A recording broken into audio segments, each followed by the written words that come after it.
Hello, and welcome to the 2023 School of Pharmacy Fireside Chat, State of the College. My name is Samantha Morris Avery, and I serve as the Associate Director of Alumni Relations for the School of Pharmacy. Tonight, the school is looking forward to providing updates on the academic year and sharing information about future opportunities as we head into our centennial celebration in 2025. Before we dive into the program, I have a couple of housekeeping items. First, this program is being recorded and will live on the School of Pharmacy website a few days following the event. The chat feature is live, so we encourage you to utilize this feature to communicate with our presenters and the rest of the pharmacy community on this call. Finally, I encourage you to use the question and answer feature to ask questions throughout the program. These will be sent to us and we will answer throughout the conversation. Before turning the mic over to our leader, I wanted to share some exciting news. Dean Ritzko has recently been awarded the Distinguished Alumni Award from his alma mater, Albany. He's too humble to share the news, but his team loves to brag about him and will take care of it for him. Now join me in welcoming the UConn School of Pharmacy, Dean Ritzko, to the Zoom microphone. Great, thank you, Sam. Appreciate that and appreciate your help. Welcome, everyone, and thank you for joining us this evening. I hope everyone's doing well, and major point of what I'm trying to do this evening is just to try to give you some updates relating to what's going on at the School of Pharmacy and some of the activities that are occurring during this next academic year. So with that, I'm going to share with you some slides. These are actually very similar to some slides I just recently gave to a presentation to our School of Pharmacy Advisory Board this past Friday. And so I'll give you an update, a little bit of a modified version of that. But if you do have any questions, Pat St. Germain, our Director of Development for our School of Pharmacy, and Samantha will both be monitoring the chat function and taking any questions and bringing them to my attention. And let's see if I can get there we go. All right, just to give you some updates, we have a new faculty member who just joined us this past August. His name is Chat Abwikrama, and Chat is originally from Sri Lanka, and has a very great sort of history in reference to his background in medicinal chemistry. And he comes to us right now from St. Jude's Hospital down in Memphis. And Chat is one of these individuals that just lights up a room with a smile. And we're extremely excited to have him on board with us. And he's definitely going to be helping to augment a lot of different research activities and teaching within our School of Pharmacy. So again, we call him Chat. Because again, his name's a little bit more difficult to pronounce, and he prefers to be called Chat as well. So again, welcome, Chat, to our School of Pharmacy. Also, it's been a busy semester already. We started off in late August with our orientation for our incoming P1 class, and I'll give you a little bit more detail on the class demographics, but we had a class of 74 students entering our professional part of our program. This cycle. We also had a career fair last month and had a number of employers and for everything from community insurance and different health systems, and also pharmaceutical companies at our school, offering information to our students regarding career opportunities and interviewing some of our students as well. So it was well attended during that session. We also had our reunion just a couple weeks ago now, and it was a great event. It was a 2-day event basically. It was on a Friday, September 29th. We started off with a reception in the evening at the Alumni House on the UConn Stores campus. And we recognized a number of our alums also. We had awards during that course of that time. Some of the members in the photo on the top left gives you the awardees, and they are for the 2023, the Traditions of Excellence Award goes to Amelia Arnold. from the class of '09 for PharmD. The Exceptional Service Award goes to Dave Gerard from the class of 1980. And this Distinguished Pharmacy Alumnus Award went to two individuals this year. Normally it's only one. This year it went to Bob Gwynn from class of '80 and Marianne Dolan. Marianne was from the standpoint of recognizing her for all she has given to our school from standpoint of her role with the Pharmacy Alumni Association and her role as the executive secretary. So an appreciation for all of her hard work in that capacity.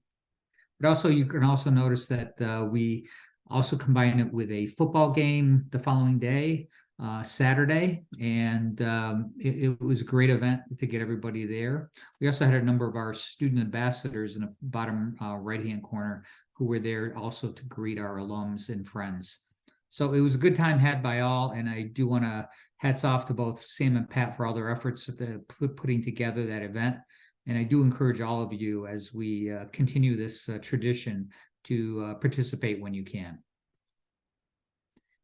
Recently, we just had our open house. 2 weeks ago, we had an open house as well, one of two for this month. We have another one scheduled for a little later on, and welcoming a number of families and prospective students to learn more about our university and also about our School of Pharmacy.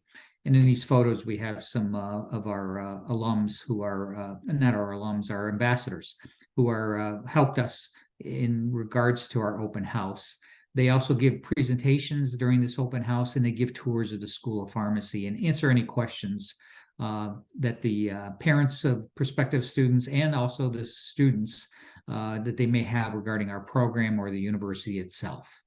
They are extremely effective in their role as student ambassadors for our school because, again, they're more closely related to the students who are considering our school and can speak to them on a level of someone who's just recently been admitted into the program. We also participated in a number of activities this summer. One in particular was the Pride events. There were two, actually, one in Middletown, Connecticut, and one in Hartford. And Professor C. Michael White organized these, and we had a number of students who also joined. In that one photo, I did join the Hartford Pride event as well, and was able to participate in that. Dr. White worked with the Connecticut Department of Public Health and received a number of Narcan, not samples, but actual Narcan product, and we were giving that away after giving an education as to the proper utilization of the Narcan device. Also, we had one of our students recently was named a McNair Scholar, and that's a big deal because it is where a student who's identified to receive this award actually has a lot of benefits from the standpoint of their trajectory in the area of research and potentially being in academia. And Maria Ramirez was recently, she's a P1 student, just entered our program this fall. And she's just completed, or she's involved with the Centers for Access and Post-Secondary Success program, where they prepare students for entering the university and also getting involved with research. She's a member of our diversity committee already and a Dominican Student Association member as well. And just to give you an idea as to the type of qualifications and what the program is involved, is the CAPS research program is an intensive research program to prepare students for graduate preparation in upper division STEM programs. And the program involves, completion of a quantitative focused research project, a faculty mentorship, and Dr. Gregory Sarter from our School of Pharmacy is her faculty mentor, and graduate school application preparation and engagement with the community of researchers. So it's an intensive program preparing students to be comfortable in that area of research. And students who are successful in the CAPS research scholar requirements go on to become a McNair Scholar. So that's where Maria is now. So she's to receive full funding for 9 weeks of research-intensive summer component, which she did complete this past year. She participates in a research symposium presentation experience, and she did present a poster, and travel to professional conferences or graduate school visits. She's also going to get her graduate school application fee waived as a result of being a McNair Scholar. Now, the unique thing about the McNair Scholar, it's been around for about, I believe, 16 years now. And our School of Pharmacy, Maria is only the second to receive it. We had one student, Jacob Ferreira, class of 2018, I should say, not 1918, 2018, who finished his PharmD. And right now he is in the PhD program at Weill Cornell in New York. So it definitely is a program that has a lot of success, and we're very optimistic that Maria will also be following in Jacob's footsteps as well in his success. Also give you some quick updates, and I'll go through these slides fairly quickly regarding some of our faculty, just some recent recognitions. I mean, I can't by any means cover everyone, so but I just wanted to bring to your attention some of our superstars. Dr. Raman Bahal is receiving the AAPS, the American Association of Pharmaceutical Scientists Emergency Leader Award, and the Oligonucleotide Therapeutic Society Young Investigator Award. In fact, I just had a meeting with him earlier today, and he's heading to Spain to receive that Young Investigator Award in Barcelona. And the AAPS Emerging Leader Award, he won't be able to attend the actual conference. It's going to be in Orlando next week. And I will be there, and I'll receive the award for him in his absence. Also, Dr. Diane Burgess is also receiving the AAPS Alice E. Till Advancement of Women in Pharmaceutical Science recognition, which is well earned by her. She also just recently received a $1 million grant award from NIH and FDA. That's just one of many large grants that Diane Burgess has been bringing in during the course of her career. And she's extremely successful and even launched a company, an independent company of her own in this area. So she's done tremendous things for our school, for our students, and for graduate students. Dr. Juling Liu is also being awarded the AAPS Fellow, so she's becoming a fellow, and she recently also received a $1.5 million grant from the FDA. So it's great recognition for her to be recognized as a fellow by this prestigious organization. And this is Greg Sarter, Maria's research faculty mentor. And Greg recently also, in addition to all the other work that he's doing, received a $2.4 million grant this summer in funding from the National Institute of Drug Abuse. So as you can see, our faculty are very, very active in the research area and doing extremely well. And we're extremely proud of the work that they're doing. Also, Dr. Kate Wheeler, who's our Associate Dean for Academic Affairs, just completed the UConn Master Gardener program. And she'll actually be graduating officially from the program in a couple of weeks. But she will now be, as part of her Master Gardener responsibilities, and this is something she volunteered for, so it wasn't like something she had to do. She's going to be maintaining our medicinal garden that we have at the School of Pharmacy. She finds it very therapeutic to do work in that garden, and we need someone who actually knows what they're doing to maintain it and to take care of it. So great. Kudos to Dr. Wheeler, and we appreciate her support in that area. Also, Marissa Salvo, Dr. Marissa Salvo just received the LKS Vanguard Leadership Award, and she was recognized for that as well. So congratulations to Marissa on that achievement as well. And Dr. Nate Rickles, our Associate Dean for Admissions and Student Affairs, recently received the Provost Award for Excellence in Community Engaged Scholarship in the Faculty Research Distinguished category. And he's been doing some great work in that area, and it's well earned to get that recognition. Dr. Dr. Lisa Holly just recently was named the co-editor of DePiro's Pharmacotherapy. And I know many of you know DePiro's from standpoint of a reference that many of you may have used in the past.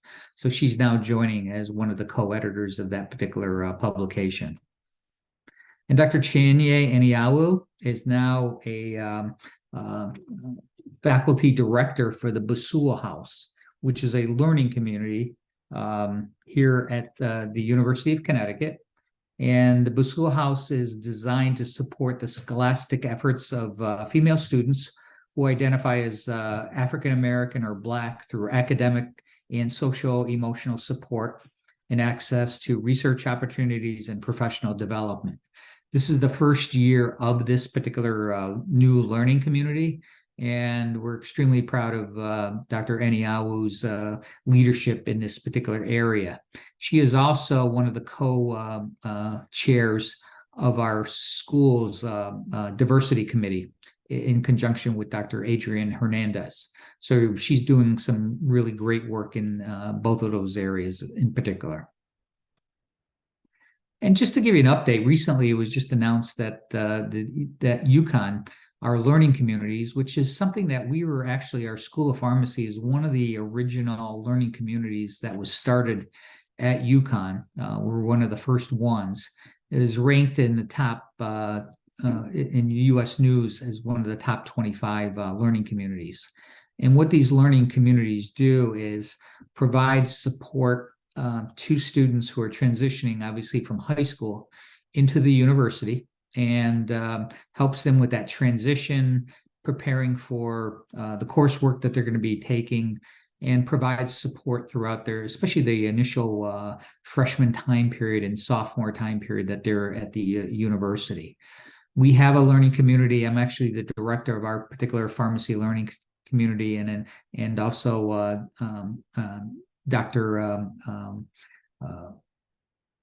Doctors Kathleen Adams and Dr. Delaney are both, Megan Delaney are both involved with this and taking a lead role in this area. And I couldn't do it without them. And they do a fantastic job, both Drs. Adams and Delaney. And I appreciate their support in providing our students with the help with their transition in this area. I do believe it does have a great impact on our students' success in transitioning into our professional program. So they are part of the pre-professional component where they're in those earlier years as freshmen and sophomores before they apply into the professional program during their sophomore year. So let's just talk a little bit, transition a little bit into admissions, just give you a little bit of an update in that particular area. I'm just providing you with some admission data here. We basically, when you look at our School of Pharmacy, we have sort of three major buckets, if you like, of students in our program. We have the pre-professional, which I just talked about now, which are freshmen and sophomores. Then we have the professional students, who are the P1s through P4s that we know of, that a lot of you are more familiar with. And then we have a graduate, very robust graduate program. And with this graphic that what we're seeing here, we have the past 5 years here and the number of students that are in those various areas of the program. And right now, currently in 2023, we have about 234 students in the pre-professional area. That's both freshmen and sophomores who will be applying into our professional program. In the professional program right now, we have approximately 300 students, just slightly under. And in the graduate program, we have anywhere between 50 and 60 students at one time. So we have a very robust graduate program, and that's a reflection of the faculty who are in our Department of Pharmaceutical Science who support these graduate students. And these students go on for mostly PhDs. Some of them do go on for masters, but it's predominantly PhDs that fall into this category. If you look at this particular graphic for our incoming class, this is the P1 class. So again, this is the professional P1 class that just came in. We had 74 students who entered this program. Their overall GPA and their transcripts when it came in, it was 3.41. So they're very academically strong students who have entered our program. The male-female ratio is largely female. Close to 70% are female in this program, and that's been sort of a trend that's been occurring for several years now. So it's predominantly female in that regards. Most of our students come from the New England area, in particular Connecticut is obviously the largest area. In all of New England, 19%.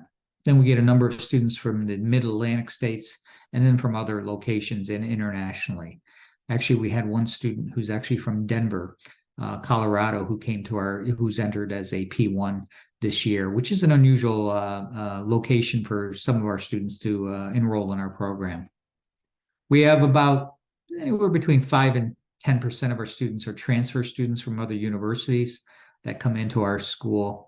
And 43% of our students are first generation students. So that's why when I talk about the first year experience learning communities and the importance of that, first generation students in particular really benefit from that extra support and guidance, because again, they don't have as much from the standpoint of from the family experience in that area. So that's a great attribute to our student body. PharmCast Trends, this is our common app, and just about every school and college of pharmacy across the country uses this PharmCast system, the common app, except for maybe about a dozen schools. And right now you can see that the trend for applications has been on a downward cycle for a number of years. We sort of peaked out in about 2012, 13 time period, and then it's been a sort of a steady decline since then. And it's actually getting to a more critical phase now where the concern, especially regarding the demand for pharmacists and number of applicants, is really getting critical, especially in certain sectors. And I'm sure many of you are aware of the community pharmacy, especially in chain pharmacy, CVS, Walgreens in particular, about them closing stores or reducing hours because they just don't have enough staff. And that includes technicians, but pharmacists as well, to be able to work in their locations. So by the fact that we're getting less applicants, we are the pool, the pipeline, I should say, for these applicants, for these employers. It is going to be a critical situation if this trend continues in that regards. And the mean number of applicants per program is also dropped. Obviously, that goes hand in hand with the number of applicants in general. But now it's down to about 233 applicants per program now that they're receiving. Back to admission trends, male, female. As you can see, the female, the past 3 years, even beyond that, there's been a predominance of females entering the program. So we're entering about a 65 to 70% percentage for females coming in with incoming class. And that's going to change the complexion of the profession. Already the number of pharmacists practicing right now are there's more female practicing pharmacists now than there are males, because most of the pharmacists who are retiring now are male, and so that trend is going to continue and actually probably accelerate very shortly. Again, locations, predominantly Connecticut. We've always had a commitment to the state of Connecticut, given the fact that we are a public university for our state. And so a vast majority of our students come from this area, but we have a number from New England, because we do have New England regional tuition that we do offer students from Vermont, New Hampshire, Maine, and Massachusetts. Rhode Island is not included because they do have a public institution, URI, so they don't qualify for that. And then we're also starting to get an increase in students from other parts of the country now. We're starting to see that trend university-wide, and as you can see right now, we're starting to see a little bit of a tick up in even our numbers that are coming into our program itself. Employment. Another important area that our graduates, from a standpoint of opportunities available to them once they leave our program, our Employment rate is very robust and good. We've been the past 2 years, 92% of them are fully employed upon graduation. And the other 7 to 8% who are not employed, there's a variety of reasons why they may not be employed, because some of them are considering graduate school. Others are contemplating different options for themselves, and they haven't committed yet. In 2021, there was a drop there of 85%, but that was largely related to the COVID pandemic. And obviously, as we all know, that had a big impact on a lot of different facets, and employment was also one of those.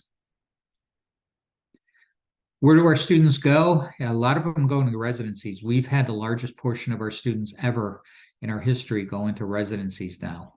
And well over, close to 50% or more are now going into residencies. Community pharmacy, that's dropped considerably. That's down to 25%. I remember when I first started at UConn 20 years ago, I would say 65 to 70% of our students went into community chain pharmacy at that time. Fellowships, another area. A lot of our students are interested in the pharmaceutical industry. So between fellowships and going directly into pharmaceutical industry is another growth area for a lot of our students.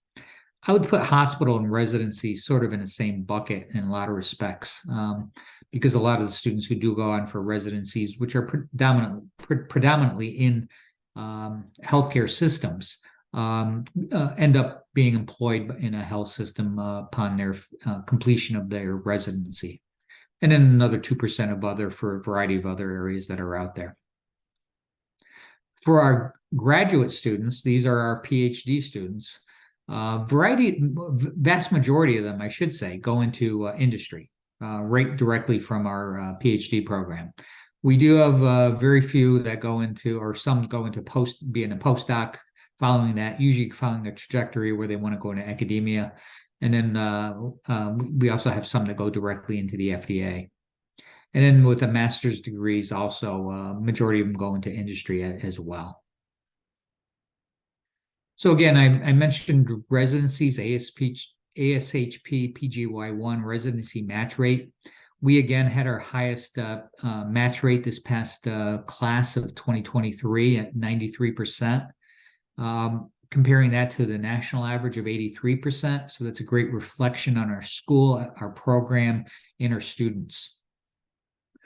So this was the 6th highest match rate in the whole country. And that's out of 144 or 142 schools and colleges of pharmacy across the country. So that's quite an achievement unto itself. And again, I think it's a direct reflection on our students in the way they conduct themselves. We're number 1 in New England in that regard, and also in the 12 states that a lot of these students end up being at for their first PGY1 residency. Now let's transition a little bit into research, and which is obviously a big portion of what we do. Many of you probably are aware we have 2 departments in our School of Pharmacy, Department of Pharmacy Practice and Department of Pharmaceutical Science. And they both do research, but the Department of Pharmaceutical Science is the predominant department that brings in grants. Probably 95 or greater than 95% of our grant dollars are generated from our Department of Pharmaceutical Sciences.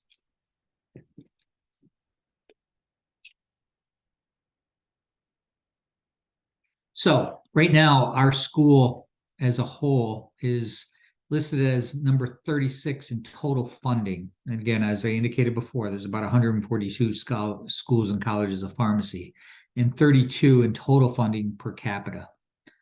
And also number 4 in total funding per capita for schools of 50 or fewer faculty members. That's really an achievement. That shows you that our faculty are extremely productive. We may be one of the smaller schools in regards to the number of faculty, because once you start getting below 50, we sort of fall into a smaller category. I mean, there's some schools that have well over 100 faculty members. So you can't compare apples to apples when you're doing dollars to dollars in comparison. But when you do compare it based on per capita and per faculty member, that's when you see the difference. And just this gives you a brief overview of some of the sources of where they get their funding from. NIH other federal funding, FDA, things of that nature, and then non-federal. But we've been running anywhere between 6 to 8 million, I should say, $6 to $8 million in total funding. But with some recent hires that we've had, I am anticipating, and then also with some of our faculty members who are starting to get their stride in the sense of being extremely successful. Like we mentioned, Dr. Sarter just recently got a $2.4 million grant. I'm expecting that we'll be into double digits in the next 2 to 3 years. Diversity and inclusion is also a big focus for our university and is for our school as well. So just to give you some information, we do have a diversity committee, and its purpose is to improve the diversity and inclusion in our School of Pharmacy and the profession of pharmacy. As we're all well aware of, our profession doesn't really reflect our population demographically, and it's been a big push to try to diversify our ranks in many ways. And one way to do that, obviously, and has to start with us, is the pipeline. And so attracting students of diverse backgrounds, excuse me, is extremely important to all schools and colleges of pharmacy, and one of their focuses. So what this diversity committee does is aims to achieve this by building systems to foster an inclusive environment in the school for our students, faculty, and staff. So it is a focus, and it's something that we put a lot of emphasis on.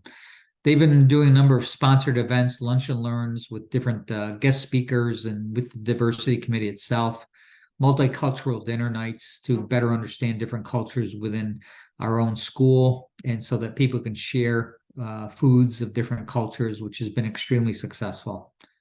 Additional efforts is the school pharmacy peer mentoring program, helping students transition with having an upper class student working with them.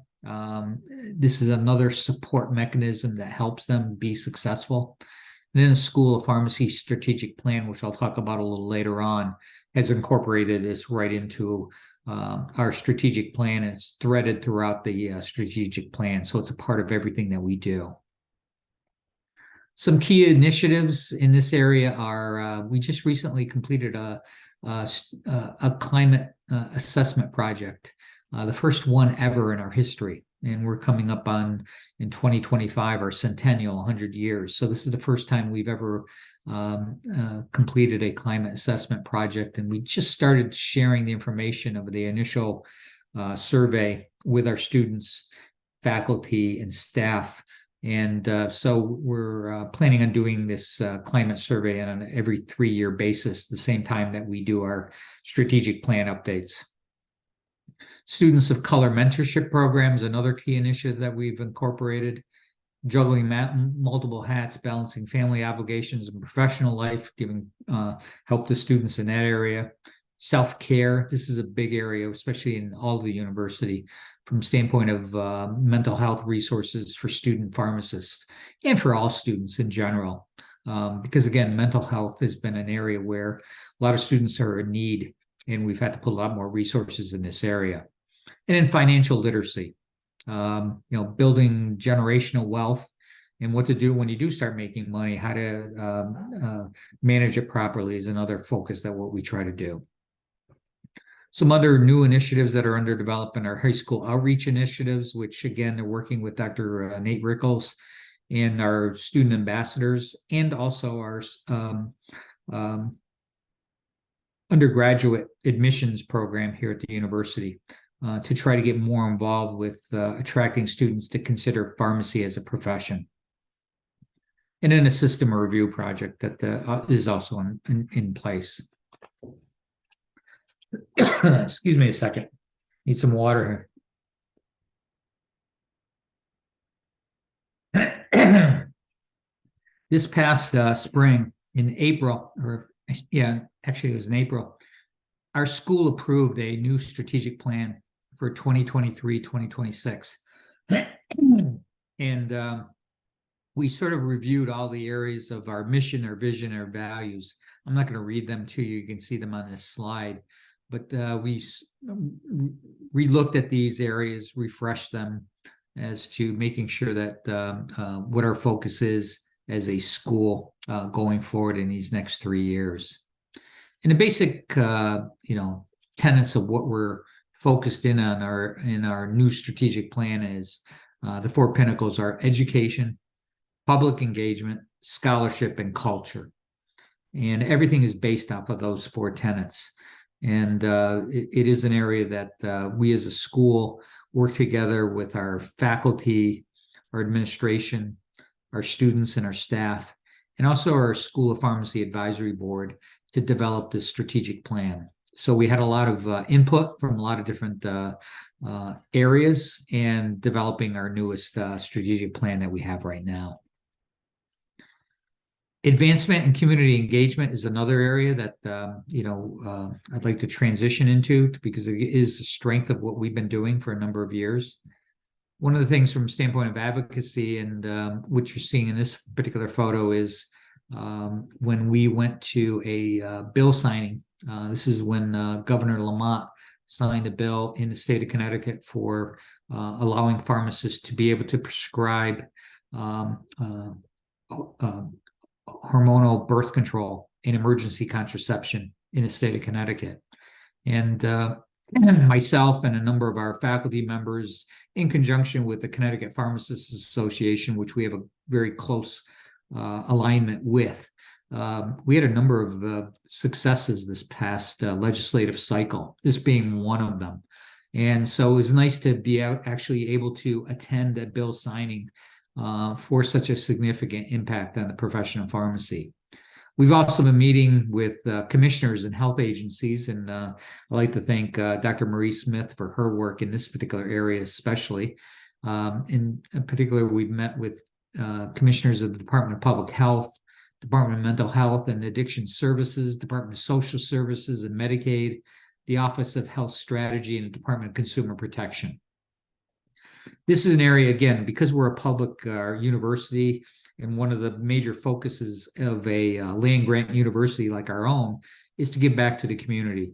And this is one way that we feel that we as a school can give back to our communities by our engagement and providing our expertise and services to a number of these type of agencies, which could utilize some of our faculty and our expertise. We've also had, just this past September, a visit from Connecticut State Representative Tracy Mara, who is a pharmacist. She's actually the only pharmacist on the Connecticut State Legislature. And she's from the Darien, Danbury, that area, Norwalk, where she represents that particular area. And so she visited our school. She's a Butler University graduate. And she was also at the bill signing that we attended earlier that summer. So she's a big advocate, obviously, for pharmacy. And so she never was at UConn before. So I invited her up, and she visited us this past September. Also, we had newly minted Commissioner Brian Caffarelli, who just became the new commissioner for the Department of Consumer Protection, visiting us last month as well, and the Director of Drug Control, Rod Marriott. And who's the director for in that area. And Rod's been working with us for a number of years with our faculty, with myself, and we're just solidifying those type of relationships and giving Brian a overview of our school and what we offer in a lot of different aspects. So it was a great visit as well. We've also been engaged in a number of areas, student engagement through our service learning. We've provided 50 primary care and health screenings clinics at 7 different locations, 5 large-scale health fairs that we participated, and over 200 immunization clinics in 33 locations across the state of Connecticut. So we put an emphasis on that, especially with the education of our students, to understand that's an important part of what they give back. And other service learning activities that we've been involved with for a long time is the South Park Inn Clinic in Hartford, the homeless shelter there, the Covenant Soup Kitchen in Willimantic, and a number of other soup kitchens in locations across the country.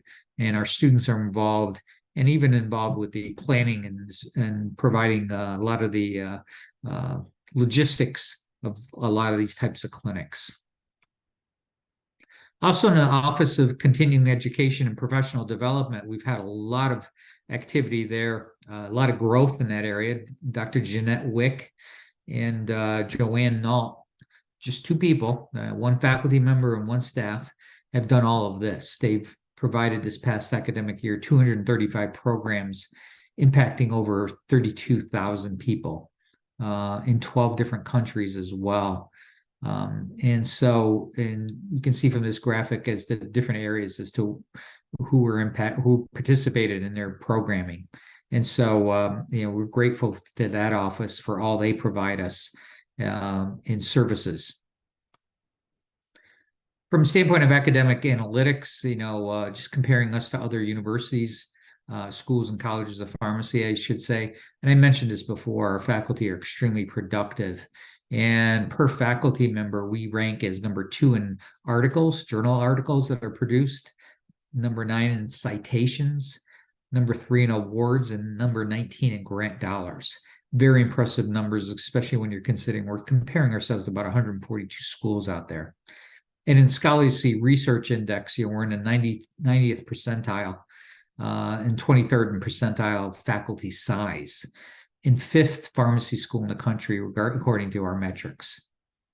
So very impressive results, and something that everybody should be very proud of our UConn School of Pharmacy. Also, from the standpoint of media highlights, we do have a large impact on media. Total reach of over 1 billion people have been impacted by a lot of our media outputs. We're ranked number 2 in reach out of top 5 schools. And some of the people that really, and these are regarding specific research or specific information relating to disease states and things of that nature.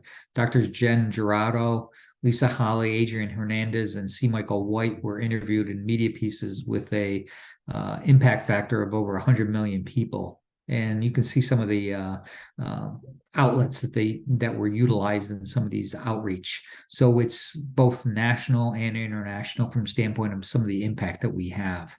And that's pretty impressive when you consider the size of our school and what we're able to produce from the standpoint of media impact.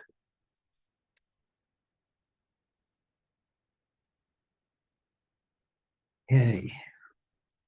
Curricular refresh. Something else I just sort of want to touch base on is, change is inevitable and change is a constant. And I think this is a great slide from the standpoint of life's only constant is change. And so we can't just sit on our laurels and let things continue on and think we're doing a great job. We have to constantly, as our profession changes and what pharmacists are doing from the standpoint of practice and what the expectations are, and we as a school need to be able to prepare our students for the future. So we are going through a curricular refresh right now, and you may be asking why. Well, if you look historically, and I've stole this slide from Dr. Kate Wheeler, just sort of gives an evolution of the profession of pharmacy through the years. And when you think about it from, the soda fountain era, back in the era of 1920 to 1949, where compounding and dispensing medications was basically the focus of what a pharmacist did back then. And they were even ethically prevented from even talking to customers about medications.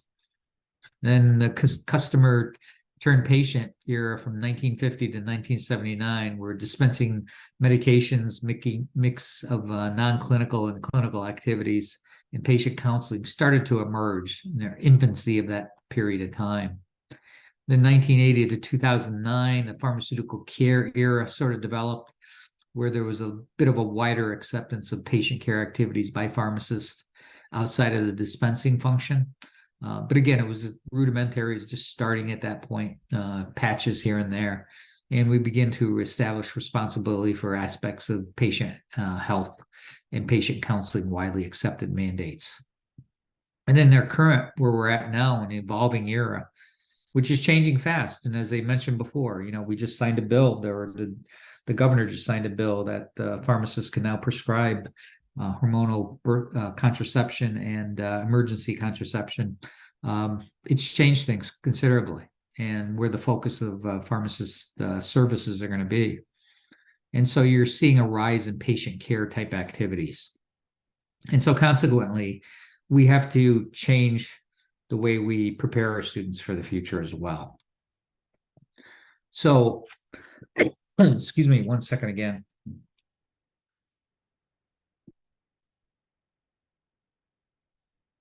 When you look back at the last time we revised our curriculum and implemented it, it was back in 2005, 2008 time period under our accreditation standards for 2007.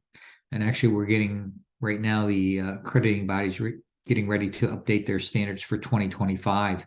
So we're preparing for that. So we should be refreshing our curriculum, because it's been too long since we have done it. And so it is indeed needed. And also from the standpoint of the current practice of what pharmacists are doing.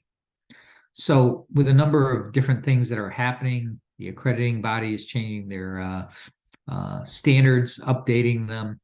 The Joint Commission establishing pharmacist patient care processes. AACP is approving new practice readiness criteria. We targeted this time period we needed to make a change. And also the NAPLEX blueprint, and actually MPJE is now going through a blueprint change as well. There's changes that are going on in those licensing exams. And so we need to reflect a lot of this change. And so we are now in that process. And what we're going to do is establish a way to implement some process changes in our own school so that we don't have to go through these major curricular reviews, and we can do it on a more maintenance basis, which makes more sense. We shouldn't have to go through major changes in the future if we do this right. And that's our plan right now as we prepare for the future. And Dr. Kate Wheeler and Dr. Diana Soberai, who's our Director of Assessment, are both working as leads in this particular area. Not that anybody's not included. Everybody's involved. The curriculum is faculty driven, so everybody needs to be a part of that. But those two individuals in particular, I want to pay special respect to from the standpoint of their work in this area. Also, one more sip here.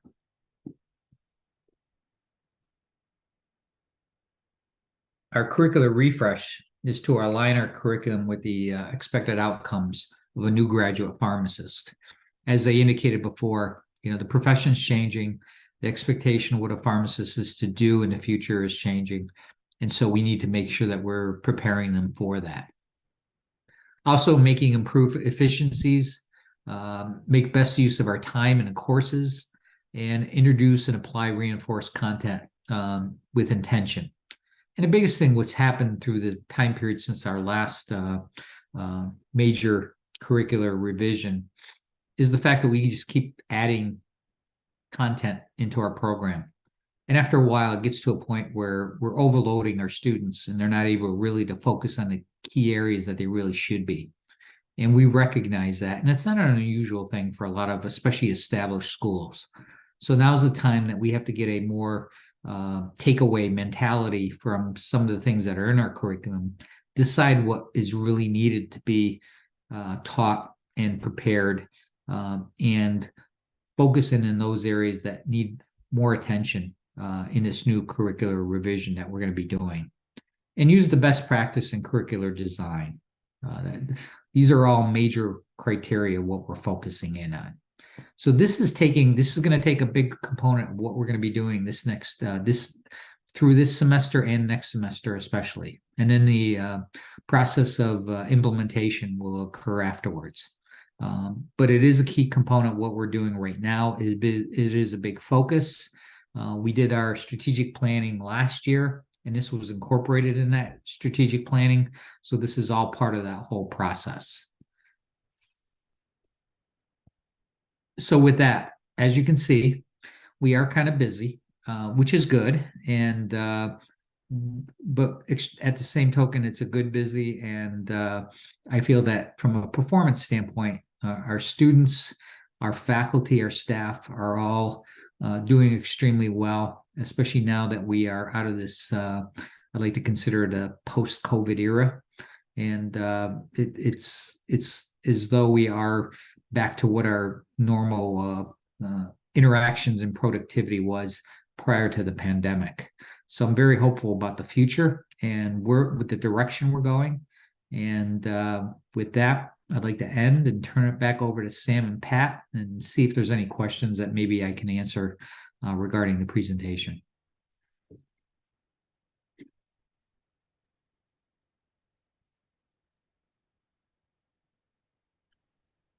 Hi there. Thank you, Phil, for that. A lot of information, hopefully helpful and informational to those in attendance and who will be able to see the recording in the next couple of days. There are not any questions in the chat. Sam, I was just thinking of something, since there's no questions. One thing I think you should maybe update is, and I didn't put it in my slides, we have our centennial coming up in 2025, and we are starting to do some initial planning for that, because again, it's a monumental event for our school. And so we want to make it special, recognize our past history, our great past history, our alums, and all the things our school represented from the days of when it was in New Haven, Connecticut, to where it is right now, and then also the future. And so if you like, maybe you can provide a little input on some of the things that we're already in the process of considering planning out. Absolutely. That's a great point. And Pat, feel free to jump in too, but we're excited. A lot of strategic planning and excitement around the centennial is going on. We're at the point where we're really looking for to see how our alumni and UConn Nation wants to be involved with the centennial. This is going to be whatever our alumni, our family and friends are going to make it, and we want it to be something special that the past 100 years we'll remember and be proud of and enjoy celebrating. So we're in the stage of kind of gauging where folks are in their interests of being involved. And for those of you listening to this right now, we'd be really happy if you sent an email follow up. I will be sending an email following the chat today, but use that as an opportunity to tell us some of your thoughts. What would you like to see celebrated? What are some things that should be highlighted? What's your story? Are you comfortable sharing your story? And maybe can we get you on film for some testimonial and some of those fun anecdotes that you tell all your family and friends now that you're off campus. So those are some of the things we're doing right now. We do have a timeline of events. We're trying to really celebrate the events and programs that we have currently and highlighting what we're already doing, because the centennial is all about tradition and celebrating what we have done this past 100 years. So there will be a kickoff and a celebration at the end of the year, January 2025 to December 2025. And we're looking forward to those being those two major events with celebrating out what we're already doing throughout the year. Happy to answer any questions on that. Pat, did I miss anything? No, you hit all the high points, Sam. I was just going to chime in and say that we are very definitely in the early stage of ideation. And as you're listening to the call, and as you've heard some of the great information that Dean Ritzko shared with us tonight, Phil gave you the highlights of this past year. We're building on strength, and the school story is one that deserves to be told, not just where we've come from, but where we're headed in the future. And the fact of the matter is that the school story is comprised of your stories. And so what we'd like to do during the course of both leading up to and during the celebration of the centennial is to collect as many alumni stories as we can, whether it's experiences of what happened in room 350, or how you decided to come to UConn in the first place. Some of the people that you met while you were here, what happened as a result of your deciding to enter the profession, and what occurred after you graduated. Any number of those experiences is exactly what we're looking for. And there's probably hundreds more beyond that. There is a quick 5-question survey that we're putting together. We shared it with members of the school's advisory board this last week, and we'll be sharing it further. And so if you happen to see the survey pop up as you're surfing the website, or you get an email from us that says Centennial Survey, I hope you'll take just a couple minutes to give us your input, your ideas, your suggestions, and help us build the kind of program and celebration that'll be one for the books, one for the ages. And we look forward to hearing from you and coming back to you to share more information as the program begins to come together. Phil, anything else you wanted to add on the Centennial? No, I mean, the biggest thing with Centennial is, it's not about so much the school itself, the building, the brick and mortar. It's about the people. And as you indicated, the stories about, your classmates or faculty members or administration that you had interactions with. That's what we really want to highlight. And so we're open to, if you have photos or some sort of memorabilia, especially for those older classes or classes of earlier time, that you can share, we'd be grateful to possibly consider utilizing some of that in some of our marketing materials that we will be putting out to recognize the Centennial. Because if you think about it, the School of Pharmacy started in New Haven, Connecticut, in a building on the Yale University campus. And it moved up to the Storrs campus to become part of the University of Connecticut. I think it was in 1949. And there was a transitional period there. It took about 2 years or so for them to get a building prepared so that the students can go in.